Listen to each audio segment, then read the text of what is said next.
10ನೇ ತರಗತಿಯ ವಿಜ್ಞಾನ ವಿಷಯದ ಮೇಲಿನ ಹಲವಾರು ಪರಿಕಲ್ಪನೆಗಳನ್ನು ಸವಿಸ್ತಾರವಾಗಿ ಹಾಗೂ ಹಲವಾರು ಅನ್ವಯಿಕ ಪ್ರಶ್ನೆಗಳೊಂದಿಗೆ ಸರಣಿ ವಿಡಿಯೋಗಳಲ್ಲಿ ಚರ್ಚಿಸ್ತಾ ಇದ್ದೇವೆ.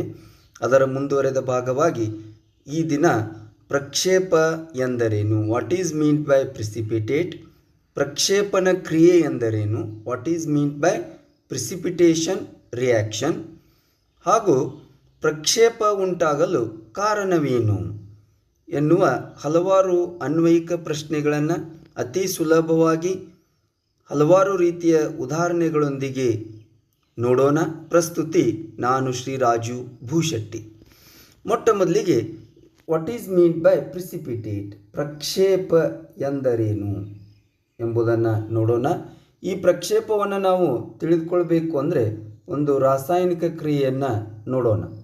ಅದ್ಯಾವುದು ಅಂತಂದರೆ barium chloride BaCl2 plus Na2SO4 sodium sulphate gives rise to ಏನಾಗುತ್ತೆ ಅಂದರೆ ಇಲ್ಲಿ ಇದು ಒಂದು ರಾಸಾಯನಿಕ ದ್ವಿಸ್ಥಾನಪಲ್ಲಟ ಕ್ರಿಯೆಗೆ ಉದಾಹರಣೆಯಾಗಿದೆ.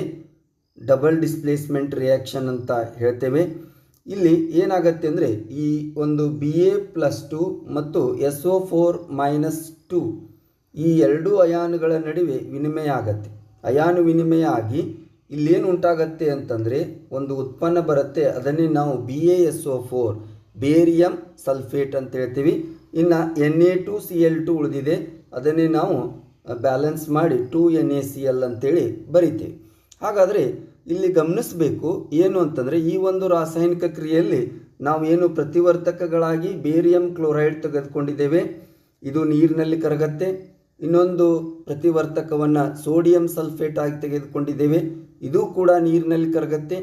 ಎರಡೂ ನೀರಿನಲ್ಲಿ ಕರಗುವಂಥ ಪ್ರತಿವರ್ತಕಗಳನ್ನು ತೆಗೆದುಕೊಂಡಾಗ ಅಲ್ಲಿ ಬಿಡುಗಡೆ ಆದಂಥ ಉತ್ಪನ್ನವನ್ನು ನಾವು ನೋಡೋದಾದರೆ ಈ ಒಂದು ಬೇರಿಯಂ ಸಲ್ಫೇಟ್ ಅಂತ ಏನು ಹೇಳ್ತೀವಿ BaSO4, ಈ ಬೇರಿಯಂ ಸಲ್ಫೇಟ್ ಅನ್ನುವಂಥದ್ದು ಇದು ನೀರಿನಲ್ಲಿ ಕರಗುವುದಿಲ್ಲ ಎಂದು ನಾವು ಹೇಳುತ್ತೇವೆ.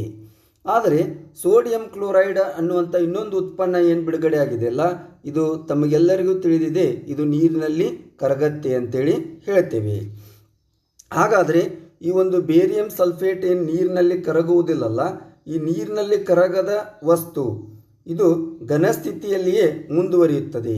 ಸೊ ಈ ಒಂದು ಉತ್ಪನ್ನದಲ್ಲಿ ಯಾವುದು ನೀರಿನಲ್ಲಿ ಕರಗುವುದಿಲ್ಲವೋ ಈ ವಸ್ತುವನ್ನು ನಾವು ಏನಂತ ಕರೆದ್ವಿ ಅಂತಂದ್ರೆ ಇದನ್ನು ನಾವು ಪ್ರಕ್ಷೇಪ ಅಂತೇಳಿ ಕರಿತೇವೆ. ಪ್ರಕ್ಷೇಪ ಅಥವಾ ಪ್ರಿಸಿಪಿಟೇಟ್ ಎಂದು ಈ ಬೇರಿಯಂ ಸಲ್ಫೇಟನ್ನು ನಾವು ಇಲ್ಲಿ ಕರಿತೇವೆ. ಹಾಗಾದರೆ ಈ ಪ್ರಕ್ಷೇಪ ಉಂಟಾಗಲು ಕಾರಣವೇನು ಎನ್ನುವ ಪ್ರಶ್ನೆ ಸಹಜವಾಗಿ ಉದ್ಭವಿಸುತ್ತೆ.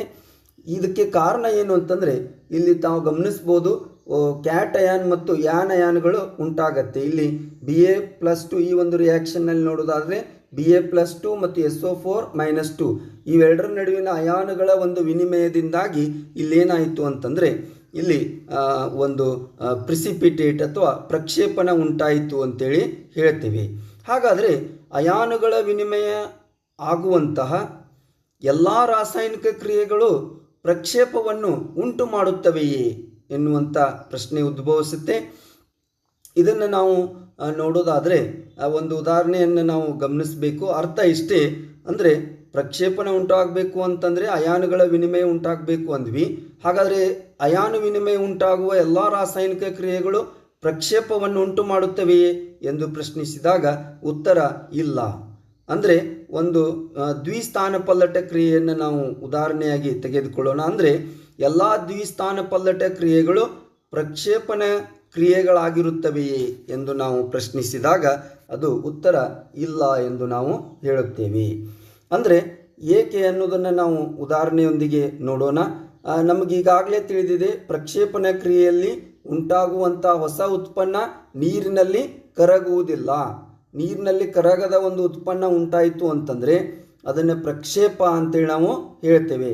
ಈಗ ಉದಾಹರಣೆಗೆ ನೋಡೋಣ, NaOH sodium hydroxide plus HCl ಈ ಒಂದು ರಾಸಾಯನಿಕ ಕ್ರಿಯೆಯನ್ನು ನಾವು ನೋಡಿದಾಗ ಇಲ್ಲೇನಾಗತ್ತೆ ಅಂದರೆ ಅಯಾನು ವಿನಿಮಯ ಆಗುತ್ತೆ. ಇಲ್ಲಿ NaCl ಪ್ಲಸ್ H+OH ಸೇರಿ H2O ಆಗತ್ತೆ ಈ ಒಂದು ರಾಸಾಯನಿಕ ಕ್ರಿಯೆಯಲ್ಲಿ.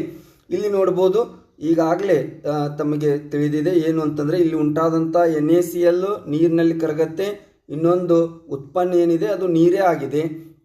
ಹಾಗಾದರೆ ಇಲ್ಲಿ ಗಮನಿಸಬೇಕು, ಇದೊಂದು ದ್ವಿಸ್ಥಾನ ಪಲ್ಲಟ ಕ್ರಿಯೆಗೆ ಉದಾಹರಣೆ ಆದರೂ ಕೂಡ, ಇದೊಂದು ಡಬಲ್ ಡಿಸ್ಪ್ಲೇಸ್ಮೆಂಟ್ ರಿಯಾಕ್ಷನ್ ಆದರೂ ಕೂಡ ಈ ಒಂದು ರಾಸಾಯನಿಕ ಕ್ರಿಯೆಯ ಉತ್ಪನ್ನ ಅದು ಪ್ರಕ್ಷೇಪವನ್ನು ಉಂಟು ಮಾಡುವುದಿಲ್ಲ ಅಂತ ಹೇಳ್ತೇವೆ. ಹಾಗಾದರೆ ಎಲ್ಲ ದ್ವಿಸ್ಥಾನ ಪಲ್ಲಟ ಕ್ರಿಯೆಗಳು ಕೂಡ ಪ್ರಕ್ಷೇಪಣಕ್ಕೆ ಉದಾಹರಣೆಗಳಲ್ಲ ಎಂಬ ನಿರ್ಣಯಕ್ಕೆ ನಾವು ಬರಬಹುದಾಗಿದೆ ಎನ್ನುವಂಥದ್ದನ್ನು ಗಮನಿಸಬೇಕು. ಹಾಗಾದರೆ ನಾವೇನು ತಿಳ್ಕೋಬೇಕು ಅಂತಂದರೆ, ಸ್ಥಾನಪಲ್ಲಟ ಹಾಗೂ ದ್ವಿಸ್ಥಾನ ಪಲ್ಲಟ ರಾಸಾಯನಿಕ ಕ್ರಿಯೆಗಳಲ್ಲಿ ಯಾವಾಗಲೂ ಪ್ರತಿವರ್ತಕಗಳ ನಡುವೆ ಅಯಾನು ವಿನಿಮಯ ಕ್ರಿಯೆ ನಡೆಯುವುದರಿಂದ ಅಲ್ಲಿ ಹೊಸದಾದಂಥ ಒಂದು ಉತ್ಪನ್ನ ಉಂಟಾಗತ್ತೆ. ಈ ಉಂಟಾಗುವಂಥ ಹೊಸ ಸಂಯುಕ್ತಗಳಲ್ಲಿ ಯಾವುದೇ ಒಂದು ವಸ್ತು ನೀರಿನಲ್ಲಿ ಕರಗುವುದಿಲ್ಲ. ಹೀಗಾಗಿ ಯಾವುದು ನೀರಿನಲ್ಲಿ ಕರಗುವುದಿಲ್ಲವೋ ಅಥವಾ ವಿಲೀನವಾಗುವುದಿಲ್ಲವೋ ಅದನ್ನು ಪ್ರಕ್ಷೇಪ ಎಂದು ನಾವು ಕರೆಯುತ್ತೇವೆ. ಸೊ ಪ್ರಕ್ಷೇಪವನ್ನು ಉತ್ಪತ್ತಿ ಮಾಡುವ ಯಾವುದೇ ಕ್ರಿಯೆಯನ್ನು ನಾವು ಪ್ರಕ್ಷೇಪಣ ಕ್ರಿಯೆ ಎಂದು ಹೇಳುತ್ತೇವೆ. ಸೊ ಈ ರೀತಿಯ ಇನ್ನೂ ಹಲವಾರು ಪರಿಕಲ್ಪನೆಗಳನ್ನು ಮುಂದಿನ ವಿಡಿಯೋದಲ್ಲಿ ಚರ್ಚಿಸೋಣ. ಧನ್ಯವಾದಗಳು.